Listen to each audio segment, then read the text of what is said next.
सभासदों, माननीय अध्यक्ष जी,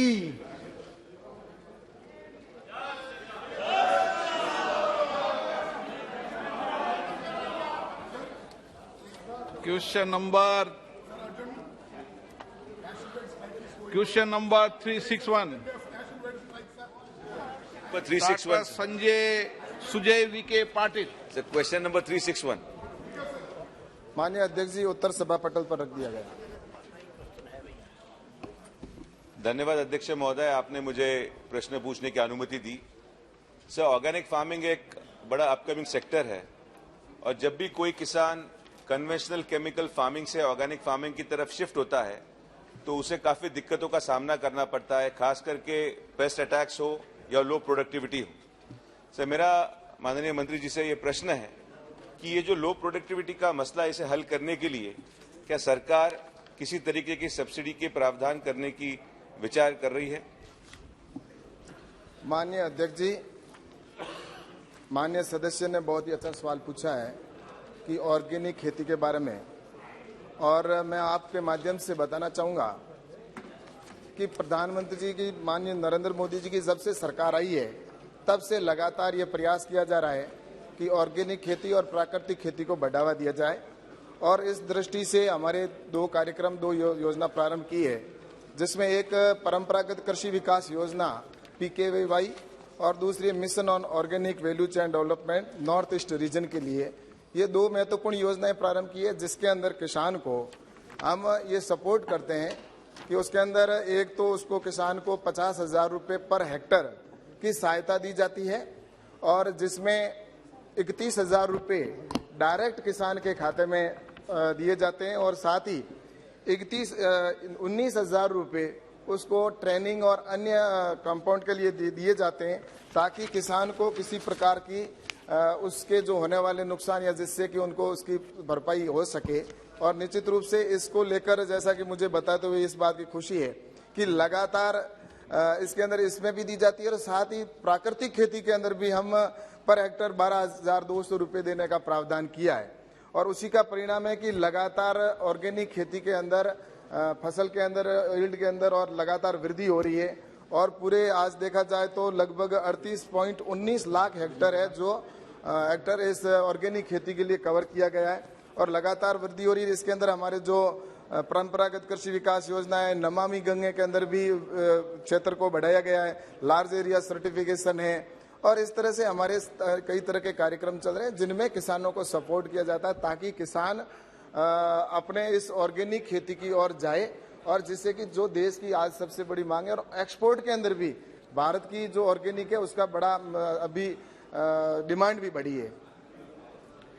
माननीय सदस्य, नो माननीय सप्लीमेंट्री। हमारे प्रधानमंत्री जी का लक्ष्य है किसानों की आय दुगनी करना और इसी हेतु ऑर्गेनिक फार्मिंग और ऑर्गेनिक प्रोडक्ट्स का एक्सपोर्ट एक महत्वपूर्ण भूमिका निभाता है। सर, लेकिन वर्तमान में एक्सपोर्ट के लिए लगने वाला सर्टिफिकेशन का जो प्रोसेस है वो बड़ा महंगा और लंबा है, जिसकी वजह से किसान की उसको उपज को सही मूल्य नहीं मिल पाता है। सर, मेरा मंत्री जी से यह प्रश्न है कि ऑर्गेनिक फार्मिंग के लिए सप्लाई चेन इंफ्रास्ट्रक्चर ऑगमेंटेशन और सर्टिफिकेशन की इस लंबी प्रक्रिया को सरल बनाने का कोई प्रावधान या विचार सरकार कर रही है? Thank you sir. माननीय अध्यक्ष जी, ये सही है कि पहले ये प्रक्रिया बहुत लंबी भी थी और किसान के लिए थोड़ी महंगी भी पड़ती थी, लेकिन जब से मोदी जी की सरकार बनी है उसके बाद में लगातार इस दिशा में काम किए गए कि इसको सर्टिफिकेशन की किस तरह से हम कम उसको कर सकें और रेट भी उसकी कम हो सके। तो उसमें जैसा कि पहले 2001 के अंदर जब ये प्रारंभ हुई थी, इस NPPO के अंतर्गत इसका ग्रुप सर्टिफिकेशन होता था, तो उस समय लगभग 10 से 15,000 रुपये उसका ग्रुप एक सर्टिफिकेशन के लिए पैसा लगता था किसान का पर हेक्टर और प्रति ईयर लगता था। लेकिन अब किसानों के लिए हमने इस तरह से व्यवस्था की है कि अगर किसान ग्रुप सर्टिफिकेशन के अंदर आता है और 500 किसान अगर होते हैं एक साथ अगर सर्टिफिकेशन करवाते हैं तो हम उसको सिर्फ 5 लाख रुपए से 50,000 से 75,000 रुपये के बीच में उनका सर्टिफिकेशन हो जाता है। और उसके अतिरिक्त इंटरनेशनल कंट्रोल सिस्टम का भी खर्चा है, वो भी लगभग 500 रुपये आता है। तो ऐसे करके टोटल अगर 500 किसान एक ग्रुप में करते हैं तो 1000 रुपए के अंदर हो जाता है सर्टिफिकेशन। वही पहले 15 से 20 हजार रुपए लगभग खर्चा आता था। तो एक तो ग्रुप है, दूसरी हमारी लार्ज एरिया सर्टिफिकेशन के तहत भी हम सर्टिफिकेट करते हैं। उसके अंदर एक पंचायत या अगर कोई ऐसा ब्लॉक है जो या पंचायत समिति है, उसके अंदर पहले परंपरागत कृषि के तहत या कभी पेस्टिसाइड या यूरिया डीएपी का उपयोग नहीं किया है, ऐसे राज्य सरकार अगर कोई क्षेत्र को नोटिफाई करके भारत सरकार को भेजती है तो लार्ज एरिया सर्टिफिकेशन के तहत हम पूरा एरिया को ही वो ऑर्गेनिक जोन घोषित कर देते हैं। और उससे क्या है कि एक तो उसका जो सर्टिफिकेशन जो चार्ज होता है वो भी किसान को नहीं देना पड़ता। लार्ज एरिया सर्टिफिकेशन में लार्ज एरिया सर्टिफिकेशन का जो चार्ज होगा, जो थर्ड पार्टी जो सर्टिफिकेशन करती है, उसका पूरा खर्चा है वो भारत सरकार वहन करती है। इसलिए ये एक किसानों के लिए बहुत अच्छा लार्ज एरिया सर्टिफिकेशन भी शुरू किया है। तो मुझे लगता है कि राज्यों को इसकी ओर जाना चाहिए ताकि ऑर्गेनिक का और प्राकृतिक खेती का एरिया और ज्यादा बढ़ सके। कृष्णपाल सिंह। धन्यवाद अध्यक्ष महोदय। सर्वप्रथम तो माननीय मुझे ये बताते हुए खुशी हो रही है कि मेरा गृह राज्य मध्य प्रदेश ऑर्गेनिक फार्मिंग में अग्रणी है। हमारे माननीय यशस्वी प्रधानमंत्री जी और हमारे यशस्वी मुख्यमंत्री श्री शिवराज सिंह चौहान जी के नेतृत्व में मेरे प्रदेश में 1 लाख से अधिक ऑर्गेनिक फार्मिंग करने वाले किसानों के परिश्रम के कारण मध्य प्रदेश से 5 लाख टन ऑर्गेनिक प्रोडक्ट्स का निर्यात हुआ है, जो कि पूरे देश में जितनी टोटल एरिया में फार्मिंग होती है उसका 40% एरिया मेरे मध्य प्रदेश से आता है। और माननीय इसी कारण हमारे मध्य प्रदेश को पिछले 5 बार से कृषि कर्मण अवार्ड से भी नवाजा जा रहा है। उसके लिए सरकार की जो नीतियां हैं, जो योजनाएं बनी हैं, उनके लिए मेरे मध्य प्रदेश की तरफ से बहुत बहुत धन्यवाद। माननीय, मैं जिस क्षेत्र से आता हूं वो एक कृषि प्रधान क्षेत्र है और मैं स्वयं एक किसान हूं और किसान के साथ साथ एक डॉक्टर होने के नाते रसायन मुक्त उपज की मांग पूरे विश्व में है। और मेरा ये मानना है कि पेस्टिसाइड्स और केमिकल्स के अधिक प्रयोग से बच्चों में, महिलाओं में और वरिष्ठ नागरिकों में स्वास्थ्य पर उनके काफी प्रतिकूल प्रभाव पड़ रहा है। माननीय ऑर्गेनिक फार्मिंग को बढ़ोतरी के लिए मल्टीपल क्रॉपिंग को बढ़ावा देना अति आवश्यक है। कई किसान मेरे क्षेत्र में आय बढ़ाने के लिए मल्टीपल क्रॉपिंग के माध्यम से अलग अलग फल, सब्जियां व फसल उगाना चाहते हैं, लेकिन वर्तमान में मल्टीपल क्रॉपिंग के लिए कोई भी बीमा योजना नहीं होने के कारण ऑर्गेनिक फार्मिंग के लिए निर्धारित प्रोत्साहन नहीं मिल पा रहा है। मेरा माननीय मंत्री जी से ये निवेदन है कि ऑर्गेनिक फार्मिंग को प्रोत्साहन देने के लिए क्या सरकार इन किसानों के लिए एक विशेष बीमा योजना या प्रधानमंत्री फसल बीमा योजना के अंतर्गत मल्टीपल क्रॉपिंग के लिए कोई प्रावधान करेगी क्या, जिसकी सिफारिश 2018 में एस्टीमेट समिति द्वारा भी की गई थी। माननीय अध्यक्ष जी, वैसे हमारे सदस्य हैं वो सक्रिय है कृषि के लिए और हमेशा चिंता करते हैं, लेकिन मैं कहना चाहूंगा कि मल्टीपल क्रॉपिंग का इन्होंने क्वेश्चन उठाया है और मुझे इस बात में ये जानकारी देनी है कि किसान, जैसा कि प्रधानमंत्री जी ने नई फसल बीमा नीति लागू की है और नई फसल बीमा नीति के अंदर यह भी प्रावधान किया है कि वो एक तो स्वैच्छिक भी कर सकता है और उसमें जैसा कि इन्होंने अपने एरिया की चिंता और पूरे देश की चिंता की है, तो उसके अंदर अगर राज्य नोटिफाइड करता है, चाहे वो मल्टीपल है, चाहे कैसी भी खेती है, और उसके अंदर चाहे वो अगर करता है तो चाहे वो खाद्यान्न हो, चाहे दलहन हो, चाहे तिलहन हो, चाहे कॉमर्शियल क्रॉप हो या हॉर्टिकल्चर हो, उसके अंदर कोई भी अगर फसल होती है तो उसको इसके अंदर दायरे में लिया गया है। और उसमें इतना ही है कि राज्य इसको नोटिफाइड करे और राज्य नोटिफाइड करेगा तो हो जाएगा।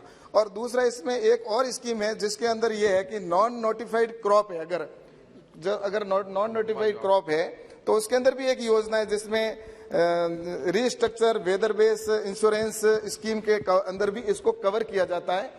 तो मुझे लगता है कि ये स्कीम अवश्य है जिसके अंदर किसान, राज्य सरकार को उस फसल का नोटिफाई करना पड़ेगा, चाहे वो मल्टीपल है या कोई भी फसल है। तो इसके लिए बिल्कुल सरकार के अंदर और इस नई फसल बीमा योजना के अंदर इसको लिया गया है।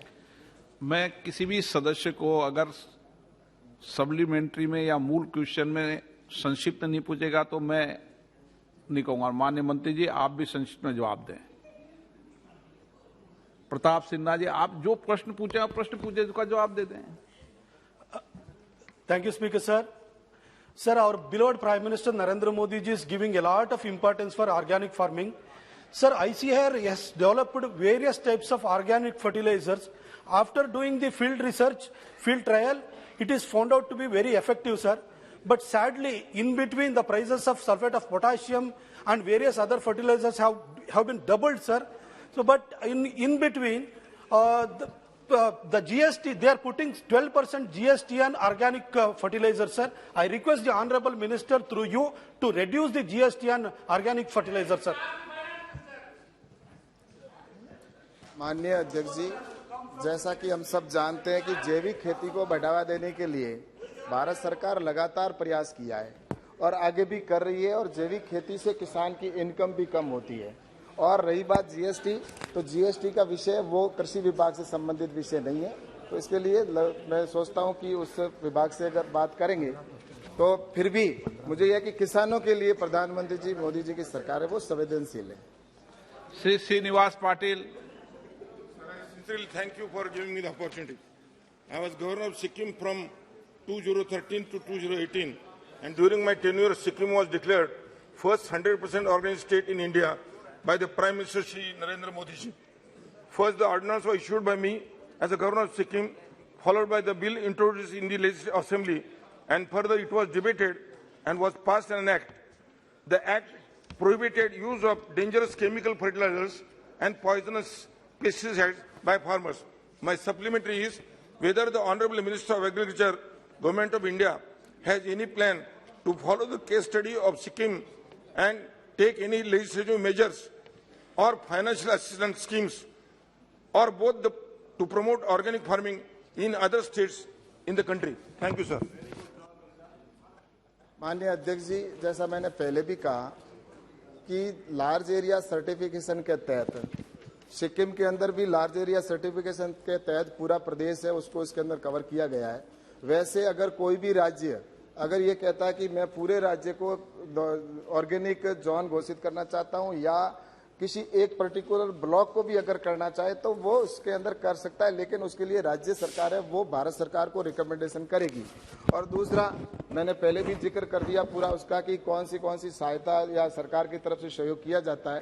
तो जैसा कि पहले मैंने बताया ही है कि PKVY योजना के अंतर्गत और नॉर्थ ईस्ट क्षेत्र के लिए जो योजना है उसके तहत सरकार है किसानों को सहयोग प्रदान करती है। जीटी नामग्याल, एक प्रश्न में 15 मिनट लगते हैं। धन्यवाद अध्यक्ष महोदय। मैं सबसे पहले प्रधानमंत्री नरेंद्र मोदी जी और माननीय मंत्री जी को बहुत बहुत धन्यवाद देना चाहूंगा। 2018 से लद्दाख ने एक संकल्प लिया है कि लद्दाख को एक मिशन ऑर्गेनिक डेवलपमेंट इनिशिएटिव के तहत पूरे लद्दाख को हम ऑर्गेनिक डिक्लेयर करना चाहते हैं। उसी संदर्भ में लद्दाख ऑटोनोमस हिल डेवलपमेंट काउंसिल ले में जब मैं काउंसिल का चेयरमैन था, हमने एक पॉलिसी बनाया मिशन ऑर्गेनिक डेवलपमेंट इनिशिएटिव, यानी कि मोदी पॉलिसी ऑफ लद्दाख करके। हमने प्राइम मिनिस्टर साहब से प्रेरणा लेते हुए मोदी ऑफ लद्दाख करके पॉलिसी का नाम दिया, जिसको सेंट्रल गवर्नमेंट ने, माननीय मंत्री जी ने 500 करोड़ का सैंक्शन दिया, जिसमें से हमें 200 करोड़ जो है परंपरागत कृषि विकास योजना के तहत हमें मिल गया। उसके लिए धन्यवाद देता हूं। अब ये एक पॉलिसी को आगे बढ़ाने के लिए केवल ये पॉलिसी नहीं, बाकी सेंट्रल स्पॉन्सर स्कीम जितने भी उसका भी हमें सपोर्ट चाहिए। सर, रिसेंटली मैंने दिशा कमेटी का मीटिंग लिया था ले कारगिल दोनों डिस्ट्रिक्ट में फरवरी 19 और फरवरी 21 को।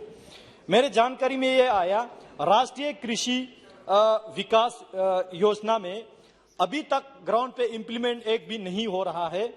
सोयल हेल्थ कार्ड जो है बहुत धीमी गति से इंप्लीमेंट हो रहा है। नाम नेशनल एग्रीकल्चर मार्केट जो है ग्राउंड पे इंप्लीमेंट लद्दाख में नहीं हो रहा है। उसी तरह प्रधानमंत्री कृषि सिंचाई योजना इंप्लीमेंट नहीं हो पा रहा है। Command area development and watershed development and management programme ground पे इंप्लीमेंट नहीं हो पा रहा है। आपका प्रश्न क्या है? सर, इसी से मेरा प्रश्न बनता है सर, इसी से मेरा प्रश्न बनता है सर। फसल बीमा योजना ग्राउंड पे इंप्लीमेंट नहीं हो रहा है सर। मैंने ये पता किया कि क्यों नहीं हो रहा है, तो मुझे वहां डिस्ट्रिक्ट लेवल के ऑफिसर्स ये बता रहे कि सारे इसका डीपीआर बना के स्टेट सेक्रेटरी के थ्रू सेंट्रल गवर्नमेंट को भेजा है। तो मेरे माननीय मंत्री जी से ये प्रश्न के साथ साथ निवेदन है, सेंट्रल गवर्नमेंट के ओर से ये सारा ग्राउंड से जितना भी डीपीआर आता है टाइमली इसको सैंक्शन करने की कृपा करेंगे क्या? दूसरा, लद्दाख को मिशन ऑर्गेनिक। माननीय मंत्री जी, sir last point. No last point.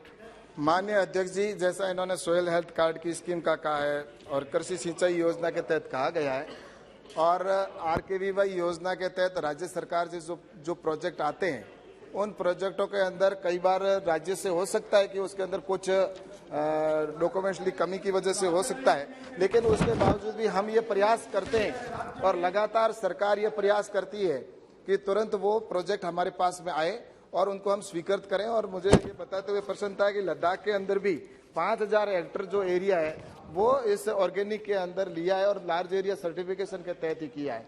और इसके अंदर लद्दाख के अंदर मैं ये भी कहूंगा, अगर वो और अधिक करना चाहते हो, एग्रीकल्चर इंफ्रास्ट्रक्चर फंड का भी प्रावधान है, उससे भी किसानों को इसके अंदर सहयोग किया जा सकता है। Question number 362 Shri Ganesh Singh ji.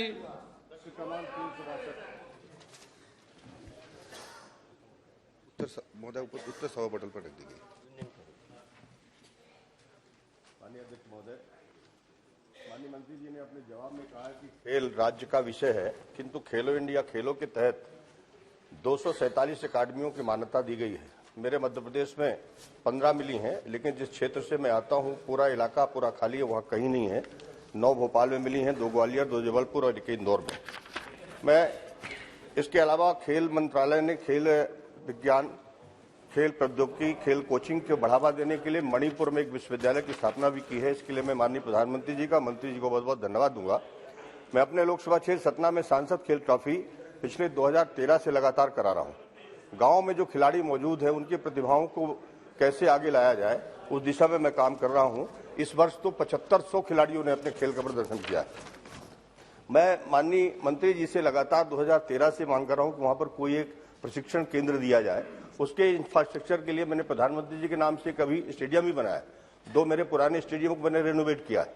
एक मैंने इंडोर स्टेडियम कॉलेज कैंपस में बनाया और एक को अभी मैं खेल का एक बड़ा कॉम्प्लेक्स बना रहा हूं स्मार्ट सिटी के माध्यम से। तो मैं उनसे चाहता हूं कि एक राष्ट्रीय खेल प्रशिक्षण केंद्र हमारे सतना को देंगे कि नहीं, ये जानना चाहता हूं।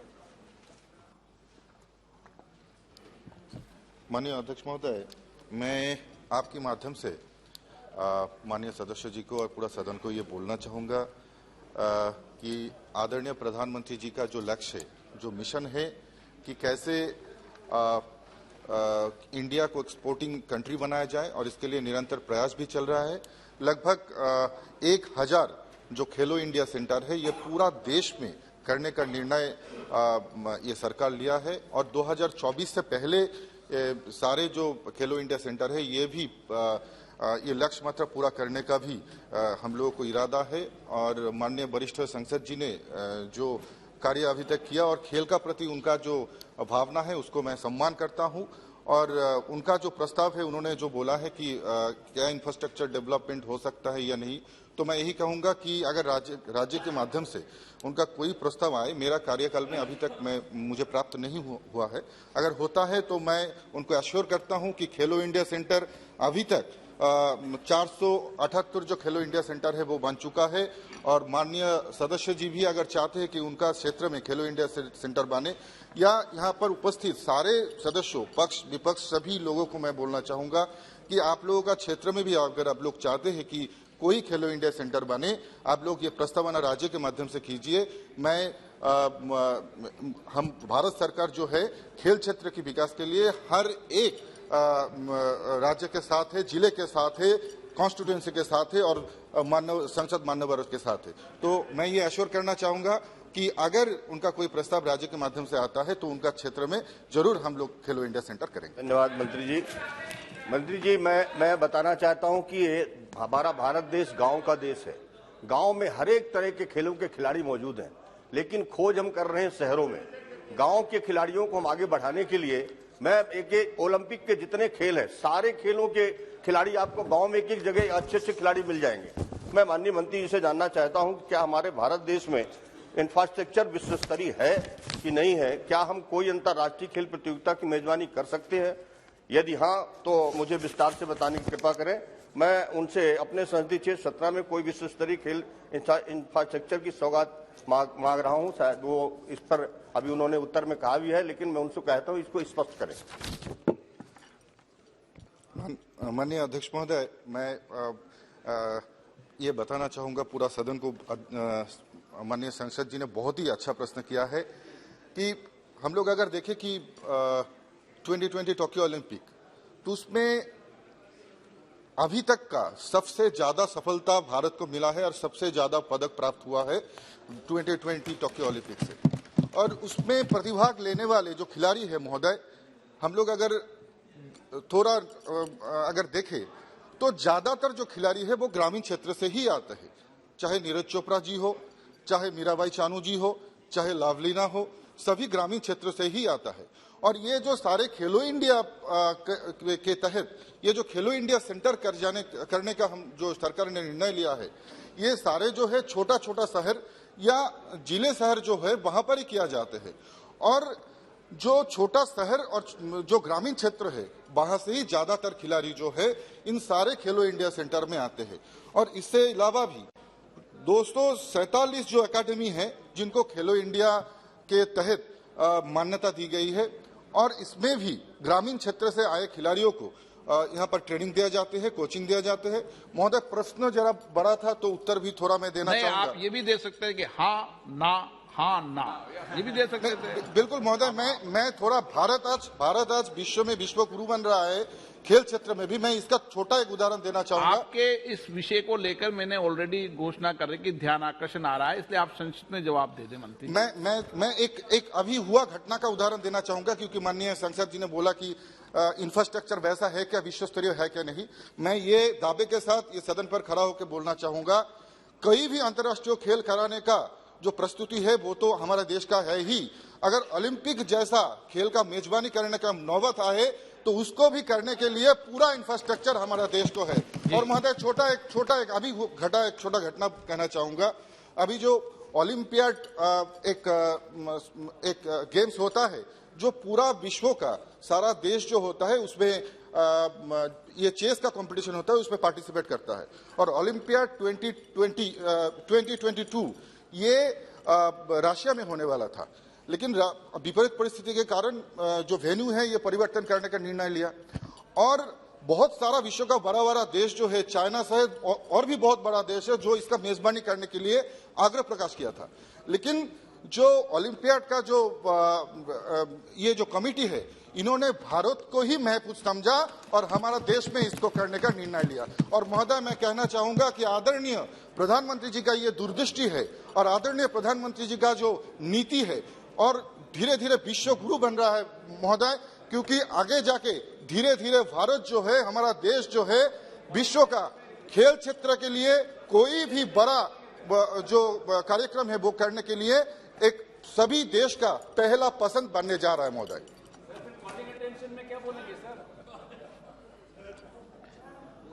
श्रीमती हेमा मालिनी, श्रीमती हेमा मालिनी। धन्यवाद।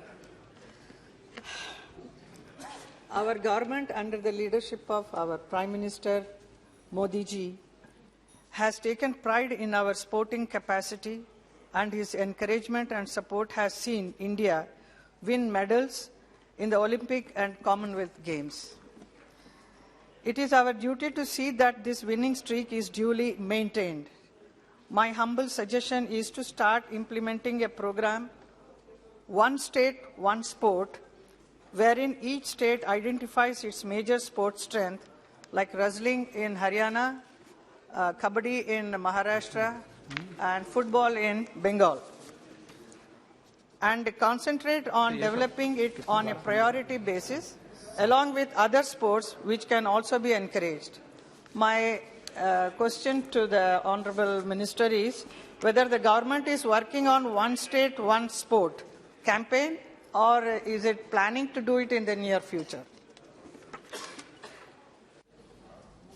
माननीय अध्यक्ष महोदय, मैं आपके माध्यम से मैं माननीय सांसद जी को मैं धन्यवाद देना चाहूंगा। उनका प्रश्न भी है और सलाह भी है। तो मैं बहुत बहुत आदरपूर्वक उनको धन्यवाद देना चाहूंगा। और महोदय, इस वन स्टेट वन स्पोर्ट्स के ऊपर आदरणीय खेल मंत्री अनुराग ठाकुर जी ने अभी तक एक वर्चुअल मीटिंग कर चुका है हर एक स्टेट की खेल मंत्री के साथ और उनके आधिकारिक के साथ, और उनके साथ ऐसा सलाह भी लिया गया है ऐसा करने से क्या हो सकता है और आप लोगों का प्रपोजल क्या है। तो महोदय, इस विषय पर उचित समय पर निर्णय लिया जाएगा और माननीय सदस्य जी को अपना जो सजेशन उन्होंने दिया है वो उसके लिए बहुत बहुत धन्यवाद महोदय। इसी वीक में ये ध्यान आकर्षण ले जब सबको मौका दूंगा। श्री क्वेश्चन नंबर 363 श्री पोचा ब्रह्मानंद रेड्डी नंबर 363 माननीय मंत्री जी। उत्तर सभा पटल पर रखे हैं। माननीय सदस्य।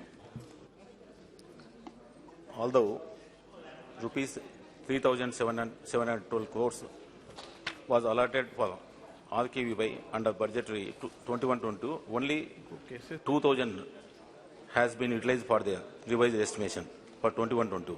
This means there is an underutilization of 46% for RKVY. Can the minister explain the reason for this and what steps are being addressed?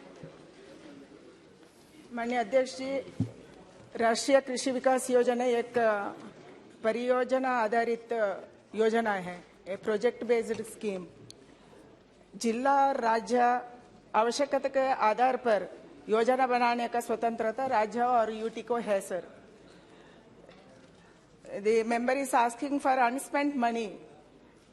The fund is unspent because of many of the states are not formulated committees. There are 3 level committees sir। एक जिला में एक committee है, district level agriculture planning committee, state level agriculture planning committee and state level sanctioning committee under the leadership of chief secretary. Only 13 states are formulated DAP sir, district agriculture planning committees, and only 11 states are formulated state level agriculture planning committees.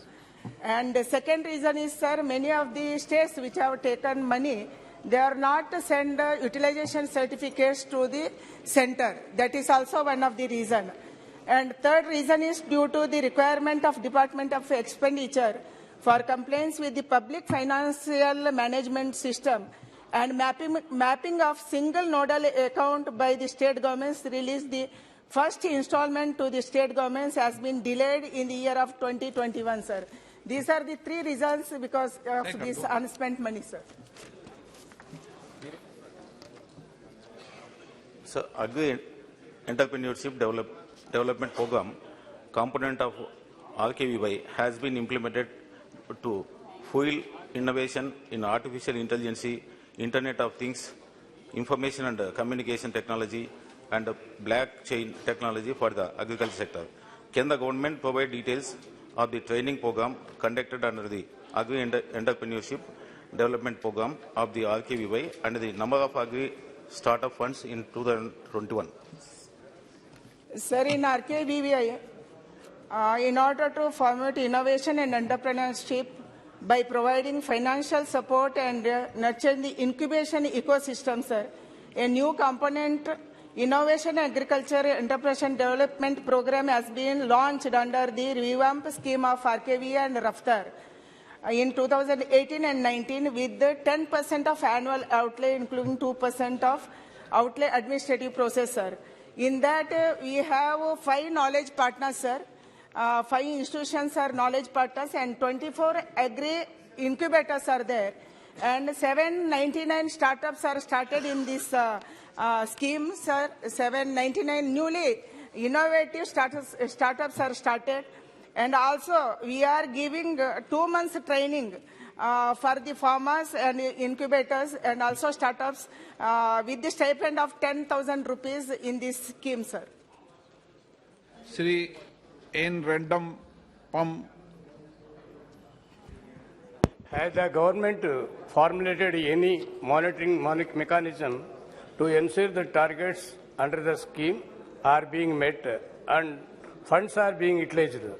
If so, what have been the observations regarding the implementation of the scheme and If not, what are the reasons for not having monitoring the mechanism?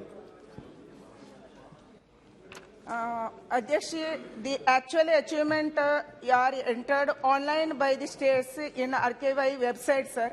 There is a website in RKY for the RKY scheme. Website is in public domain. Second is we have to enter the data in new version of RDIMS have been provided. And also, projects are monitored by periodic desk review meetings in the department and field visits by the officials. And even Niti Ayoga is monitoring the system, sir. Shri Ratanlal Kataria ji. Speaker sir, मैं आपके माध्यम से माननीय मंत्री जी से ये जानना चाहूंगा कि परसों ही आदरणीय प्रधानमंत्री जी ने अपने मन की बात में भारत के कृषि उत्पादों की जो एक्सपोर्ट हुई है कई लाख करोड़ रुपए की हुई है और अभी उसमें और बहुत सी संभावनाएं हैं। तो क्या मंत्री जी ये बताने की कृपा करेंगे कि अपने भारत के जो खाद्यान्न हैं उनकी क्वालिटी बढ़ाने के लिए ताकि विश्व के अंदर ज्यादा से ज्यादा हमारे देश के अन्न का निर्यात हो सके, जिसकी के बहुत बड़ी संभावनाएं हैं, उसके लिए क्या कदम उठाए जा रहे हैं? माननीय अध्यक्ष जी, अभी प्रधानमंत्री जी ने नेचुरल फार्मिंग के लिए बात किया है। हम परंपरागत कृषि योजना में तो ऑर्गेनिक फार्मिंग को ज्यादा मदद दे रहे हैं सर, इसीलिए हमारा तो इसको बढ़ा सके क्योंकि we can improve our quality and quantity. Already we are surplus production in the country, but we have to improve the quality. That's why we are encouraging natural farming and also organic farming, and more countries. Many of the countries are asking for organic products from India, sir. Shri Sanjeev Kumar. Thank you, sir. I thank Honorable Minister for giving very comprehensive reply. This question is also related to zero budget farming, sir. Sir, is there any change in norms of RKVY regarding zero budget farming? If so, can the Minister state how many zero budget farming projects have been implemented so far and in which states? Does the government propose to take any further steps to promote zero budget farming under RKVY? Sir, state can formulate their own programmes for their state sir. जिला का आवश्यकता क्या है, राज्य का आवश्यकता क्या है, इसके आधार पर वो प्रोग्राम बना सकते हैं सर. अभी तो जीरो बजट फार्मिंग का बात नहीं है sir. Only we are talking about natural farming and also about the organic farming. Question number 364 Ramya Haridas. Sir 364 sir उत्तर सभा पटल पे रख दिया. Honorable member. Sir, whether the ministry plans active involvement to attain UN's SDGs. The allocation of fund in budget is the same to the previous year. Whether the ministry will ask more fund to achieve its goal, including Swamitwa survey in all states. सम्मानीय सदस्य ने जो सवाल पूछा है sir, वो संयुक्त राष्ट्र ने जो सस्टेनेबल गोल जो दिए है उसमें हमारे मंत्रालय में स्थानीयकरण करके उसमें से 9 गोल जो है जो गांवों के विकास के लिए उपयुक्त है, उसका जो बजट है उसके लिए राज्य सरकार और केंद्र सरकार इन दोनों के माध्यम से ग्रामीण विकास मंत्रालय, स्वास्थ्य मंत्रालय, शिक्षा मंत्रालय, बाल विकास मंत्रालय, सामाजिक न्याय अधिकारिता मंत्रालय, कृषि मंत्रालय आदि विभिन्न योजनाओं के माध्यम से उनके बजट के माध्यम से कार्य कर रही है और 15 वित्त आयोग में से भी इसके लिए हमारे मंत्रालय के माध्यम से प्रावधान किया गया है. Honorable members. Sir, survey of villages, Abadi and mapping with improvised technology in village areas. Swamitwa survey aims at mapping and digitalization using drone technology. It may be helpful to settle dispute of land, But I am afraid that it may be an interference of jurisdiction of Panchayat Raj institutions. Whether the government can collaborate Panchayat Raj institutions with this survey other than Revenue Department in states. Thank you, sir. Sir, हमारे देश के प्रधानमंत्री जी ने 24 अप्रैल 2020 को स्वामित्व योजना का launching किया है। ये योजना के माध्यम से गांव के विकास में बहुत बड़ा योगदान इस योजना के माध्यम से मिलेगा। 24 अप्रैल 2020 को शुरू हुई योजना ये आबादी क्षेत्रों के लिए है और जैसे सम्माननीय सदस्य ने चिंता व्यक्त की है कि गांव में इसका कुछ विपरीत परिणाम हो सकता है, गांव के लोगों को साथ में लेके इसमें कर सकते हैं क्या? ये गांव के लोगों को साथ में लेके ही करना है सर। इसका मैपिंग होता है, ड्रोन से सर्वे होके इसका सैटेलाइट सर्वे करके 3 महीने के अंदर उनको प्रॉपर्टी कार्ड दिया जाता है और प्रॉपर्टी कार्ड के वजह से ग्रामीण नागरिकों के लिए इसका ऋण का लाभ भी होता है। वित्तीय संपत्ति के रूप में संपत्ति का उपयोग, उसका सक्षमीकरण और स्थिरता लाना भी इसमें इसका प्रावधान है। संपत्ति का ग्राम पंचायत के करों का निर्धारण करने के लिए भी इसका लाभ मिलता है। ग्राम पंचायत का कराधान, निर्माण परमिट, अतिक्रमण हटाने आदि रिकॉर्ड रखने के लिए भी इसका उपलब्ध है। सर्वेक्षण के तहत बनाए गए GIS मानचित्रों का उपयोग करके बेहतर गुणवत्ता वाली ग्राम पंचायत विकास का GPDP बनाने में भी उसका योगदान मिलता है। और ये स्वामित्व योजना के माध्यम से गांवों को सक्षम करने के लिए सही मायने में हमारे देश के प्रधानमंत्री जी और हमारे मंत्री गिरिराज सिंह जी, इनके नेतृत्व में बहुत अच्छा काम सर चल रहा है। राम शिरोमणि वर्मा। माननीय अध्यक्ष महोदय, मैं आपके माध्यम से क्या पंचायती राज मंत्री जी यह बताने की कृपा करेंगे कि पंचायती राज मंत्रालय द्वारा अनुसूचित जात, अनुसूचित जनजाति बाहुल क्षेत्रों को चयनित किया गया है, जो आज भी आजीविका प्राप्त, स्वास्थ्य, बाल हितैषी, पर्याप्त जल उपलब्धता, स्वच्छ एवं हरित आत्मनिर्भर बुनियादी ढांचा के लिए विकास में काफी पीछे हैं। इनके विकास के लिए मंत्रालय ने कोई योजना बनाने का विचार कर रही है? सर, हमारे मंत्रालय के माध्यम से 2 महीने पहले पेसा की राष्ट्रीय परिषद ली गई थी, जिसमें इस बात की चिंता हम लोगों ने अवश्य की है और उसके माध्यम से अनुसूचित जनजाति के क्षेत्रों में पंचायत राज मंत्रालय के माध्यम से कई मंत्रालय है, उनकी सारी योजनाएं उन तक पहुंचाने के लिए मंत्रालय उचित प्रयास कर रहा है। T Sumiti. Very much, sir. Sir, the Constitution 73rd Amendment Act 1992 relating to panchayats mentions the responsibility of Gram Panchayat to prepare the social, economic and resource plans for rural areas. Whereas the 11th schedule of the 73rd CAA, when it lists the functions of the Gram Panchayat, does not include the preparation of spatial plans for Gram Panchayats as one of the functions of Panchayat. Therefore, the rural areas are devoid of planned spatial development at the moment. I have a specific question to the Honourable Minister through you, sir. Does the Union Government have plans to allow Gram Panchayats to prepare spatial development plans as well on their own? Thank you very much. Sir, हमारे मंत्रालय के माध्यम से GPDP, TPDP, BPDP और DPDP ये गांवों के विकास के लिए गांव खुद अपना GPDP बनाए। और दूसरा सर, अभी हम लोग शहर के धरती पर गांवों का विकास करने के लिए गांवों का हम लोग मास्टर प्लान बनाने के बारे में गांवों को सूचना दी है। जिस तरह से शहर में DC रूल होता है, उसी तरह गांव का भी अभी मैपिंग होगा। गांव का अपना एक DC रूल होगा।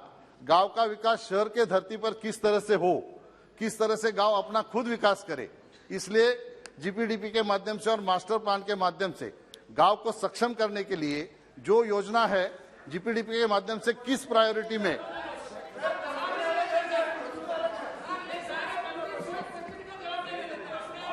सर GPDP के माध्यम से गांवों को सक्षम करने के लिए गांव को हम लोगों ने प्रावधान किया है। Question number 365 Shri Arun Sao. Question number 365।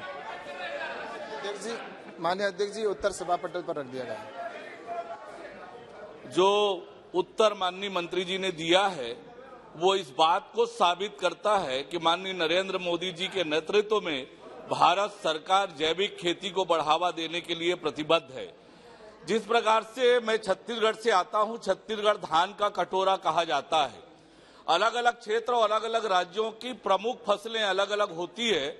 मैं माननीय मंत्री जी से जानना चाहता हूं कि इस प्रकार से क्षेत्रवार, राज्यवार अलग अलग फसलों को चिन्हांकित कर वो फसल लेने के लिए, जैविक खेती के लिए किसानों को प्रोत्साहित करने और उनके विपणन के बारे में सरकार की क्या योजना है? माननीय अध्यक्ष जी, सरकार के द्वारा विपणन की और मार्केटिंग की और उस सारी दृष्टि से ध्यान रखा जा रहा है कि किसान को सुलभ स्थान अवेलेबल हो, उसकी जानकारी हो। इसके दृष्टि से एक हमने जैविक पोर्टल बनाया है और उसके ऊपर लगभग 5.73 लाख किसान जुड़े हुए हैं और वो वहाँ पर अपना जो प्रोडक्ट होता है वो उसके पोर्टल के ऊपर डालते हैं और उससे उनको मार्केट के अंदर निश्चित रूप से उसका लाभ मिलता है। और साथ ही इन किसानों को हम ट्रेनिंग के तौर पर भी 19,000 रुपये का RKVY योजना के अंतर्गत और PKVY योजना के अंतर्गत उन किसानों को दिया जाता है। और साथ ही FPO बनाए जा रहे हैं और जो फार्मर प्रोड्यूसर कंपनी है उसके अंदर भी एक मार्केटिंग एक्सपर्ट होता है और उनको वो भी करते हैं, उनको ट्रेनिंग देते हैं। और साथ ही मार्केटिंग के लिए किसानों को जिस तरह से FPO के बाद में उनको गाइड किए भी जाता है। और मुझे यही लगता है कि जिस तरह से मोदी जी की सरकार ये प्रयास कर रही है कि किसान डायरेक्ट मार्केट से जुड़े और उसके लिए जो भी सपोर्ट करना चाहिए वो भारत सरकार की ओर से किया जा रहा है। जैविक फसलों का निर्यात बढ़े, उसका उत्पादन बढ़े, उसके लिए लोग प्रेरित हों, निर्यात के लिए सरकार की क्या क्या योजनाएं हैं निर्यात को बढ़ावा देने के लिए? पहले वाले प्रश्न में जवाब दे दिया ना मंत्री जी ने। जैविक खेती के अंदर भारत का जो ब्रांड है वो पिछले 5-7 साल के अंदर लगातार पूरे विश्व में विख्यात हो रहा है और उसके जैसे कि इंडिया ऑर्गेनिक के नाम से जो ब्रांड है, ये एक पहचान भारत के का ऑर्गेनिक की बनी है पूरे विश्व के अंदर। और उसी का परिणाम है कि आज 2013 के अंदर जब मोदी जी की सरकार आई थी उस समय इसका जो प्रोडक्ट जो एक्सपोर्ट होता था वो 1.77 लाख मैट्रिक टन एक्सपोर्ट होता था, वो अब बढ़कर 8.88 लाख मैट्रिक टन तक पहुंच गए, यानी कि 6 गुना वृद्धि हुई है। और वहीं पर मैं आपको ये भी बताऊं कि जो लगभग इस तरह से इसमें उत्पादन जो एक्सपोर्ट किया जा रहा है और कुल मिलाकर एपीडे के द्वारा भी इसकी पूरी मॉनिटरिंग की जाती है कि किधर कौन सा ब्रांड है। और इसमें हमारे राज्यों ने भी कई अच्छे ब्रांड तैयार किए हैं, जिसमें मेघालय का मेगा ब्रांड है, ऐसे ही अलग महाराष्ट्र के अंदर भी तो महाराष्ट्र का अलग से ब्रांड है, मेघालय के ओमेगा नाम से। ऐसे राज्य सरकारों ने भी अपने ऑर्गेनिक के ब्रांड बनाए और विश्व स्तर पर भी हमारे ब्रांड की बहुत पहचान बनी है और उसी का परिणाम है कि एक्सपोर्ट में लगातार वृद्धि हो रही है और उसका किसानों को डायरेक्ट लाभ भी मिल रहा है और उसकी रेट भी उनको किसानों को अधिक मिल रही है। सुधाकर संग्रह। माननीय अध्यक्ष महोदय, माननीय मंत्री जी से मैं ये जानना चाहता हूँ कि महाराष्ट्र का मराठवाड़ा क्षेत्र जो सूखाग्रस्त तौर के पर जाना जाता है तथा इस क्षेत्र में दलहन और तिलहन का भारी मात्रा में उत्पादन होता है, इस क्षेत्र में किसानों को जैविक खेती के बढ़ावा देने के हेतु प्रोत्साहित करने के लिए क्या सरकार का विचार किसानों के आर्थिक सहायता देने का विचार है? क्योंकि जैविक खेती के शुरुआती कुछ सालों में काफी कम उत्पादन होता है और उस जैविक खेती से उत्पादित दलहन और तिलहनों का लाभकारी मूल्य मिले, इसलिए क्या सरकार कोई बाजार उपलब्ध करने में विचार कर रही है? यदि हाँ तो उसका ब्यौरा क्या है? अगर नहीं है तो उसके कारण क्या है? माननीय अध्यक्ष जी, जैसा कि उत्पादन में कम की बात की गई है, लेकिन हमारे साइंटिस्टों ने रिसर्च भी किया है, कुछ उत्पादन में ऑर्गेनिक पे जाने पर उस यील्ड में वृद्धि भी हुई है। ये हमारा एक रिसर्च भी हुआ है और रही बात उसको बढ़ाने के लिए सपोर्ट का, जो सदस्य ने बात की है, मैंने पहले अपने सवाल के जवाब में कहा है कि 50,000 रुपए तक का पर हेक्टर किसान को सपोर्ट दिया जाता है, जिसमें 31,000 रुपए डायरेक्ट मिलते हैं और 19,000 ट्रेनिंग के कंपोनेंट के रूप में मिलते हैं। और जो अलग से अगर कोई किसान एफपीओ भी बनाना चाहता है, फार्मर प्रोड्यूसर ऑर्गेनाइजेशन, तो उसके लिए हमारे स्पेशल ऑर्गेनाइजेशन एफपीओ ऑर्गेनिक के बनाए जा रहे हैं और उनके लिए मार्केटिंग का और दूसरे जिस तरह सर्टिफिकेशन के लिए भी उनको गाइड किया जाता है, लार्ज एरिया सर्टिफिकेशन का जैसे पहले जिक्र किया, इस तरह से लगातार प्रयास करके कि किसान को अधिक से अधिक इसका बेनिफिट भी मिले और अधिक से अधिक ऑर्गेनिक की ओर जाए, ताकि देश की सबसे बड़ी जो समस्या है कि जो पेस्टिसाइड और यूरिया से जो बीमारी भी अधिक होती है, उसका भी समाधान हो सके। क्वेश्चन नंबर 366 श्री कृपानाथ मल्ला। माननीय मंत्री जी, उत्तर सभा पटल पर रखा। माननीय सदस्य।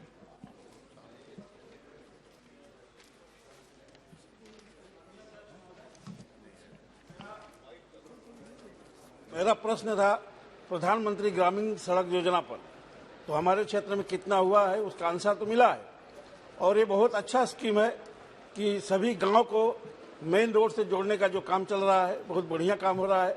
इससे पहले गांव में रास्ता ही नहीं थे।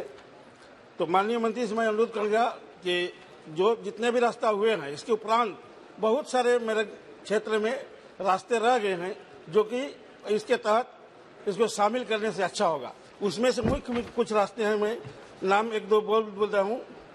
मेरा 2 जिला है, हैलाकंदी और करीमगंज। तो हैलाकंदी में बहुत सारे रास्ते हैं जो पीएमजी से आज तक नहीं जुड़ा है, जैसे चंडीपुर से भंवरतल उत्तर हैलाकंदी में पड़ता है, कटली चौड़ा में है गारत पुंजी और जया पुंजी, ये 20 किलोमीटर है। तो दूसरा राज्य सरकार से करना मुश्किल हो रहा है, इसीलिए मैं बोल रहा हूँ पीएमजीएसवाई में करने के लिए। हरीश नगर पीडब्ल्यूडी पॉइंट से हरीश नगर बल्दा बल्दी, ये भी 15 किलोमीटर है। गमरिया से सरसपुर 10 किलोमीटर है, जो 2 डिस्ट्रिक्ट को जोड़ता है। ये कुछ रास्ते रह गए हैं, तो माननीय मंत्री से मैं अनुरोध करूंगा कि इसको भी शामिल किया जाए। धन्यवाद। माननीय अध्यक्ष महोदय, माननीय सदस्य ने जो बची हुई सड़क है उनके संबंध में सवाल किया है। राज्य सरकार अपनी तरफ से प्रस्ताव करके भेजती तो ही हम उस पर विचार करते हैं, क्योंकि प्रधानमंत्री सड़क योजना हम डायरेक्ट देते नहीं है, पैसा देते हैं, राज्य सरकार की तरफ से प्रस्ताव आते हैं। ये असम से संबंधित प्रश्न है, मैं असम सरकार भेजेगी तो उन पर जरूर विचार करेंगे। श्री दीपक बेज। अध्यक्ष महोदय, निश्चित रूप से प्रधानमंत्री सड़क योजना की जो ये प्रश्न है महत्वपूर्ण है और इसमें समय सीमा और कुछ सड़कों को जोड़ने की आवश्यकता भी है। माननीय अध्यक्ष महोदय, मेरा संसदीय क्षेत्र बस्तर जो देश का सबसे ज्यादा नक्सल प्रभावित क्षेत्र है, वहां कुछ सड़कें स्वीकृति है माननीय अध्यक्ष महोदय, जहां समय सीमा में सड़कें नहीं बन पा रही है, तो कुछ समय सीमा बढ़ाने की आवश्यकता है। मैं माननीय मंत्री जी से निवेदन करूंगा।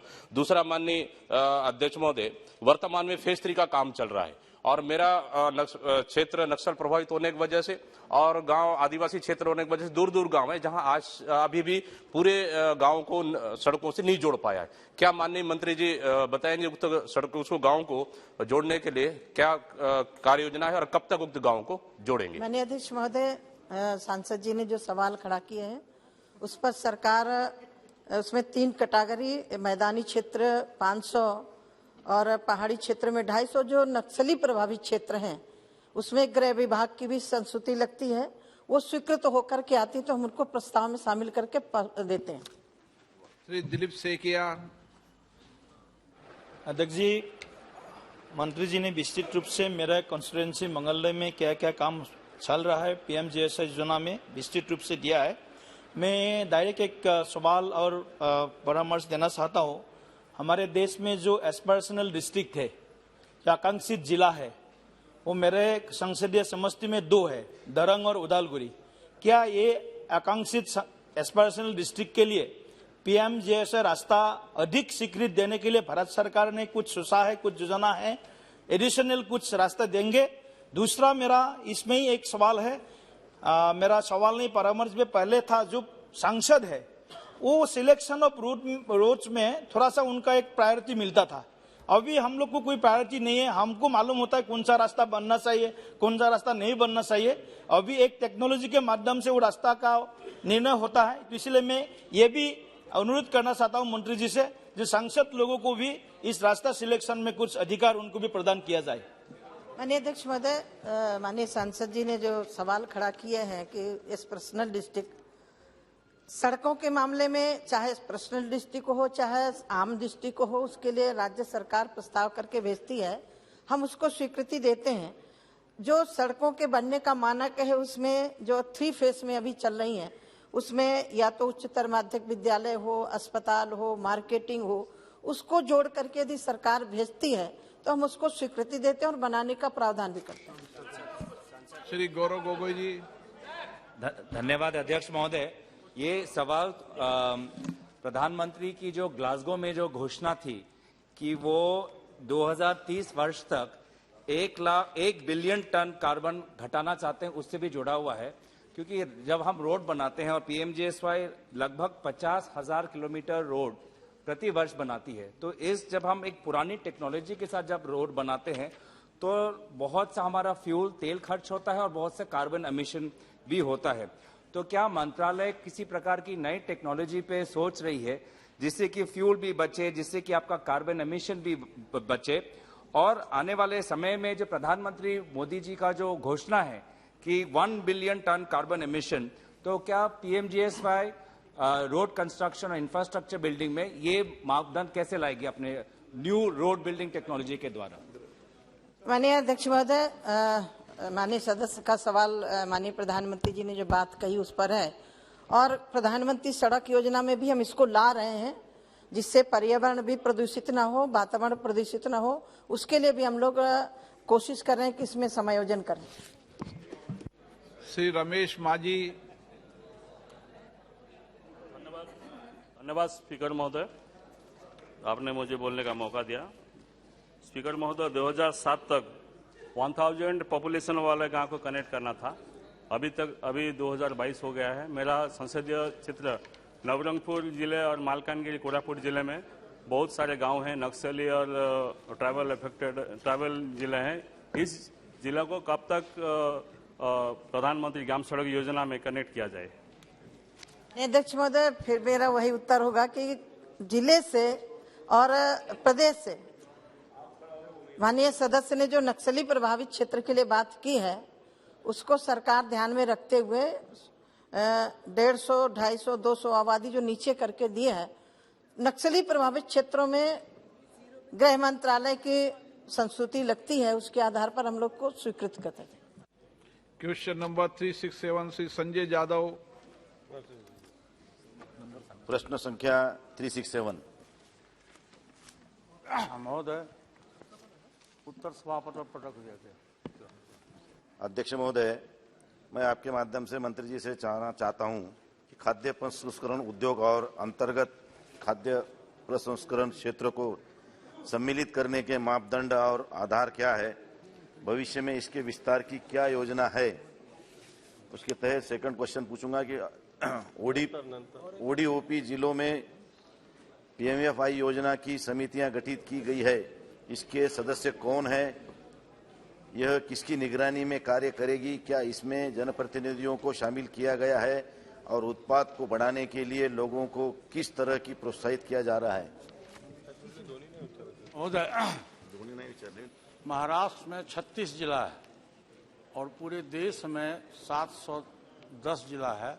1 डिस्ट्रिक्ट 1 प्रोडक्ट के हिसाब से पूरे डिस्ट्रिक्ट 710 जगह इसकी व्यवस्था की गई है। श्री ओम पवन राजे निमालकर।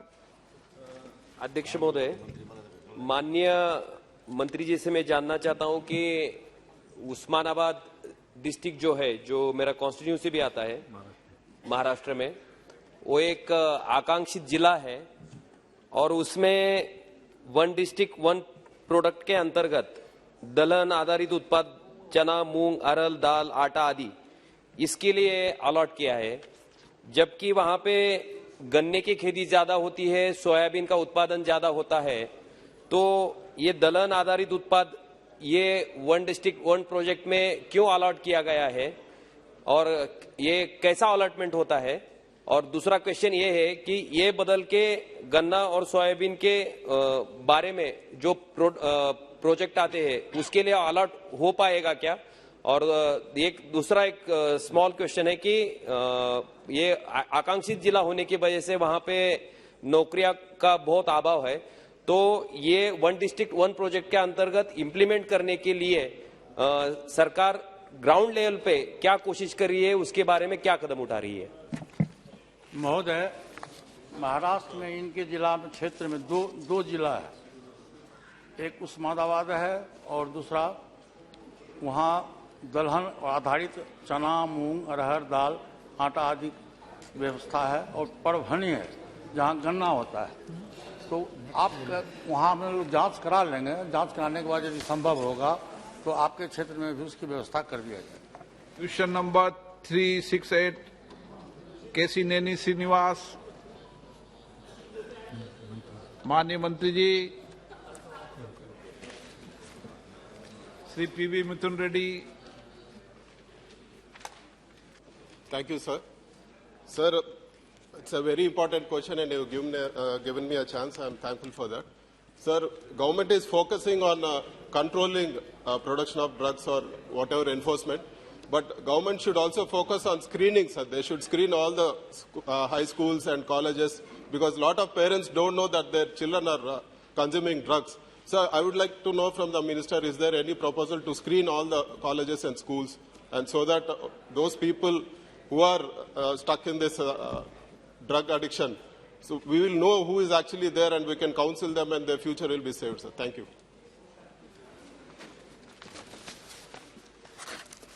अध्यक्ष महोदय, सही में माननीय सांसद जी ने जो कहा कि यह बहुत ही संवेदनशील प्रश्न है और बहुत ही इस देश के लिए भी बहुत महत्व रखता है।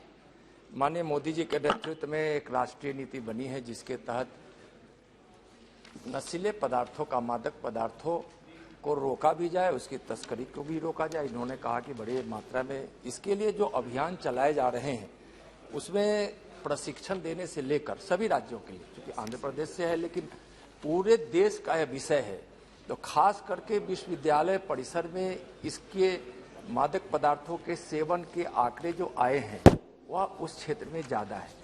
तो उसके लिए सरकार ने कई प्रकार के, जैसे कि अभी 2021 में तुरंत इनकॉर्ड बनाया गया है।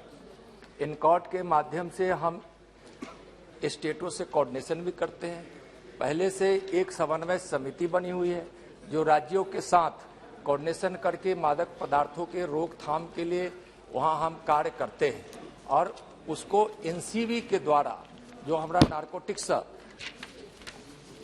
है उसके लिए जो हम अभियान चलाते हैं, और जो केंद्र सरकार की एक नीति है कि नशा मुक्त भारत अभियान के तहत अभी तक 272 जिलों को संवेदित जिला भी घोषित किया गया है, और उसके तहत उच्च शैक्षणिक संस्थानों, विश्वविद्यालय परिसरों और स्कूलों पर विशेष ध्यान केंद्रित किया गया है। 272 जिलों को जो चिन्हित किया गया है, 8000 मास्टर स्वयंसेवकों का उसमें चयन भी किया गया है, और इस अभियान के अंतर्गत विभिन्न गतिविधियों के माध्यम से अब तक 2 करोड़ 14 लाख से अधिक लोगों को लाभ पहुंचाया गया है। अभियान की गतिविधियों के लिए 42 लाख से अधिक युवाओं ने सक्रिय रूप से इसमें भाग भी लिया है, और लगभग 4000 से अधिक युवा मंडलों, नेहरू युवा केंद्र संगठन और राष्ट्रीय सेवा स्कीम के स्वयंसेवकों को भी इस अभियान से जोड़ा गया है। सुनीता दुग्गल। धन्यवाद अध्यक्ष महोदय। मंत्री जी से मेरा ये रिक्वेस्ट है कि आपने जो 272 जिलों का अभी जिक्र किया, तो उसमें हरियाणा के 10 जिले आते हैं, जिसमें कि मेरी लोकसभा के भी 2 जिले हैं, एक सिरसा और एक फतेहाबाद। तो मेरा आपके माध्यम से ये एक रिक्वेस्ट भी है और एक थोड़ा सा सजेशन भी है कि एक फोर्टनाइटली या फिर इसका एक क्वार्टरली कोई एक ऐसा मीटिंग जो है वो कर लिया जाए, जिससे हमें पता लग सके कि उस डिस्ट्रिक्ट के अंदर जो है आपकी इस योजना का क्या लाभ मिल रहा है और किस तरह से जो है तरक्की हो रही है। उसको डीसी को भी और वहां के एसपी को भी और जो सांसद हैं उनको भी इन्वॉल्व करके अगर एक क्वार्टरली मीटिंग कर ली जाए तो हम उसके बारे में उसका पूरी पूरी जानकारी ले सकते हैं कि जो हमारी सरकार की योजना है उसके बारे में हम लोग कहां तक आगे बढ़े हैं। बहुत बहुत धन्यवाद। इस पे 4 स्तरीय कमेटी बनी हुई है, जिला से लेकर राज्य से लेकर ऊपर भी उच्च स्तरीय कमेटी बनी है और काफी इंफ्रास्ट्रक्चर इसको एनसीबी के कार्यालयों के माध्यम से दिया गया है, जो राज्यों और जिलों से जरूरत होने पे समन्वय करके मीटिंग भी करती है और जिस प्रकार के रिपोर्ट आता है उस पर सरकार के जो केंद्र सरकार के निर्देश है, अभी भी माननीय गृह मंत्री जी के अध्यक्षता में एक 2021 के दिसंबर महीने में एक मीटिंग हुई थी और उस मीटिंग के जो भाव थे, जो निर्देश से सारे राज्यों को दिया गया है और पूरे नीचे से लेकर, जैसा मैडम बोल रही थी माननीय मैडम की इनके हरियाणा के 10 जिले आए उसमें आते हैं, तो प्रत्येक जोन बनाकर फिर उसको सब जोन बनाकर फिर डिस्ट्रिक्ट पर स्टेट के साथ कोऑर्डिनेशन करके हम उसको नियंत्रण रोकथाम के लिए काम करते हैं। प्रश्नकाल समाप्त। माननीय सदस्यगण,